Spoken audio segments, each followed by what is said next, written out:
नमस्कार मंडळी. स्वातंत्र्यवीर सावरकर जीवन कार्यदर्शन भाग तिसरा भागाचं शीर्षक आहे आईचा मृत्यू. मागच्या भागामध्ये आपण त्यांच्या लहानपणीच्या काही आठवणी म्हणा, प्रसंग म्हणा, त्यांचा जन्म कधी झाला हे समजावून घेतलं.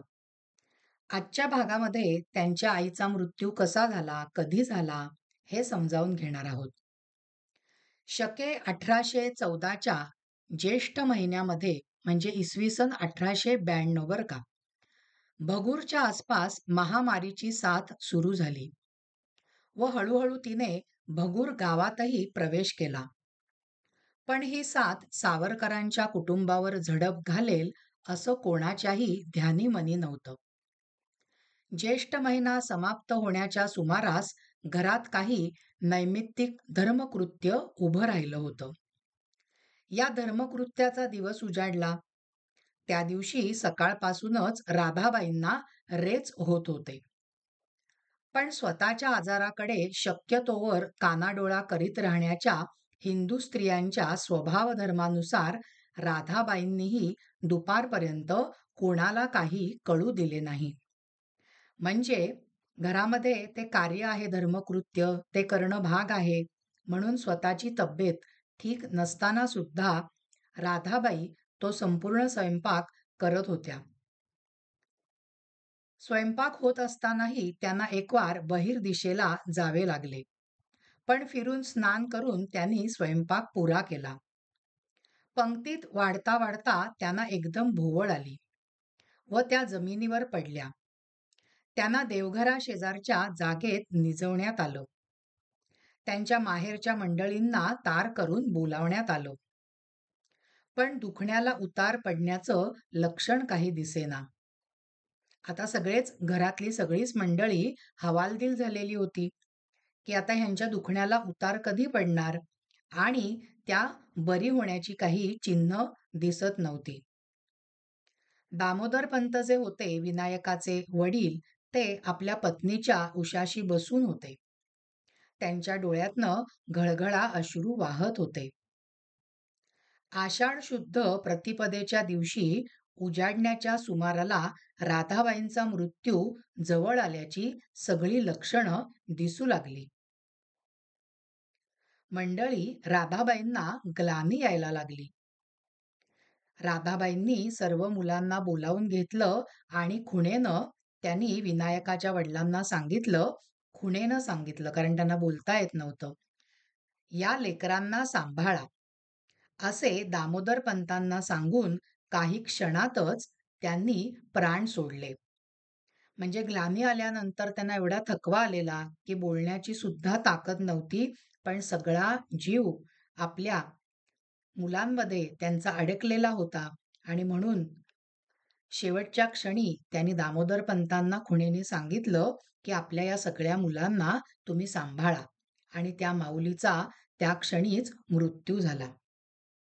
सावरकरांच्या 9व्या वर्षी त्यांची आई वारल्यामुळे सावरकरांना तिची जी रूपरेखा आहे किंवा तिचा जो चेहरा वगैरे आहे तो तितकासा आठवत नाही.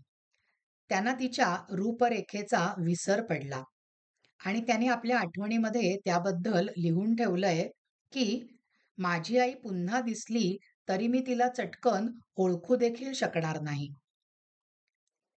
आता त्यांच्या आईचा मृत्यू झाला. आपल्यावरती केवढा दुःखाचा डोंगर कोसळला आहे ह्याची जाणीव होण्या इतपत सुद्धा त्या सर्व मुलांचं वय नव्हतं मंडळी. आणि सावरकरांनी पुढे आपल्या आठवणीमध्ये असं लिहून ठेवलेलं आहे, अंत्यविधी आटोपून घरी आल्यावर अतिशय भूक लागल्यामुळे विनायकाच्या नात्यातल्या एक राधा काकू होत्या, त्यांनी ना बटाट्याची आमटी केलेली होती. सावरकर आपल्या आठवणीत लिहितात की त्यांना ती आमटी इतकी गोड लागली की ती चव त्यांच्या जिभेवर आयुष्यभर रेंगाळत होती. आता आईचा मृत्यू झाल्यानंतर साहजिकच या सर्व मुलांच्या जीवनामध्ये प्रचंड पोकळी निर्माण झाली. परंतु तरी सुद्धा ही मुलं दुःखाने खचून गेली नाहीत, दुःखात बुडून गेली नाहीत. दामोदर पंतांची काय अवस्था झाली होती पत्नी गेल्यानंतर? दामोदर पंतांनी एक नवे टुमदार घर जुन्या घराला लागून बांधायला घेतलं होतं. जुन्या घरामध्ये वावरताना त्यांना पत्नीच्या आठवणींनी खूप गलबलून यायचं आणि त्या जुन्या घरात राहणं त्यांना अगदी असह्य होऊ लागलं.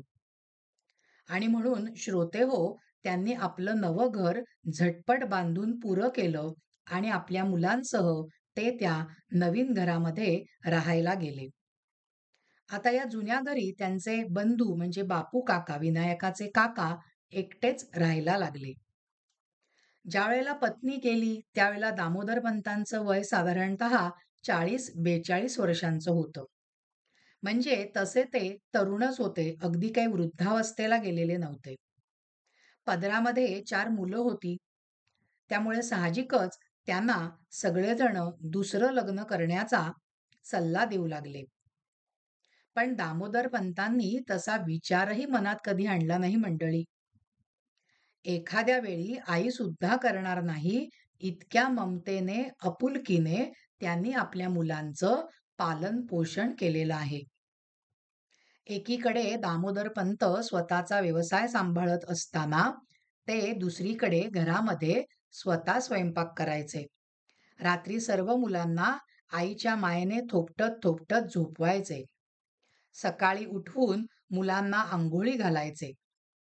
मुलांना आईची उणीव भासू नये म्हणून ते खूप प्रयत्नशील असायचे. आणि अगदी अल्प काळामध्ये त्यांनी ही जी नवीन भूमिका आहे ती समर्थपणे वठवली.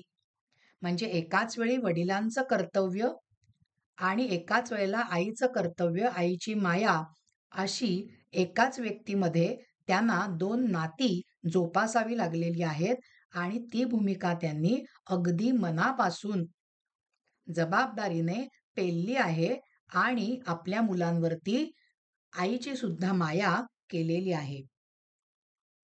आता या कठीण प्रसंगामध्ये बाबाराव थोडेसे मोठे होते. या कठीण प्रसंगी आपलं बालपण ते विसरले बाबाराव सावरकर, गणेश ज्यांचं नाव होतं, थोरले बंधू आणि ते प्रौढपणे वागायला लागले. वडिलांच्या पाठीशी ठामपणे उभे राहायला लागले आणि जे थोरले बंधू होते विनायकाचे बाबाराव ज्यांना म्हणायचे, ते स्वयंपाकासह सर्व कामामध्ये अण्णांना म्हणजेच दामोदर पंतांना मदत करायला लागलेले आहेत. म्हणजे बघा, घरातल्या एका कर्त्या स्त्रीचा मृत्यू झाल्यानंतर प्रत्येकाच्या आयुष्याला कसं वेगवेगळं थोडंसं वळण लागलेलं आहे बघा. पण तरी सुद्धा वडिलांनी आईच्या मायेने मुलांचा सांभाळ केल्यामुळे, मुलांवरती चांगले संस्कार केल्यामुळे मुलं सुद्धा जाणती झालेली आहेत. परिस्थितीमुळे आलेली जबाबदारी त्यांनी स्वीकारलेली आहे. मंडळी, आजच्या भागामध्ये आपण विनायकाच्या आईचा मृत्यू कसा झाला, हा जो भाग आहे तो भाग समजावून घेतला. आपला आजचा भाग हा इथेच संपलेला आहे. तुम्हाला जर का हा भाग आवडला असेल तर ह्या भागाला लाईक करा, ह्या भागाला शेअर करा आणि अश्विनी साठे ह्या नावाचं जे यूट्यूब चॅनल आहे त्याला नक्की नक्की सबस्क्राईब करा. धन्यवाद मंडळी.